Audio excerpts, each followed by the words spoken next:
ஐயோ! ஐயோ! நேத்து பூரா பொங்கலுன்னாங்க. இன்னைக்கு மாட்டு பொங்கலுன்றாங்க. பரவால்ல. என்ன குளிப்பாட்டுவாங்க இன்னைக்கு. கொம்புக்கு பெயிண்ட் அடிப்பாங்க. அப்புறமா என்ன பண்ணுறது? இந்த ஓனரு கரெக்டாக பகல்லையே சாயங்காலம் டைமில் பண்ணால் பரவாயில்ல. நைட்டு 10 மணிக்கெல்லாம் பண்ணுறாங்கப்பா. என்னப்பா இது? நேரங்காலத்தில் பண்ணலாம். சாயங்காலம் ஒரு 6 மணிக்கு கொஞ்சம் போட்டால் நல்லா தான் இருக்கும்.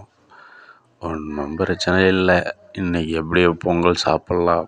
மாட்டு பொங்கல் தானே. பொங்கலோ பொங்கல். என்ன பொங்கல்? நல்ல பொங்கல். புள்ள குட்டிலாம் நம்மளை வச்சு நல்லா இருக்காங்க. அவங்கனால நம்மளும் நல்லா தான் இருக்கோம். அதனால் இந்த பொங்கல் சிறப்பான பொங்கலாக இருக்கும். பொங்கல் வாழ்த்துக்கள்.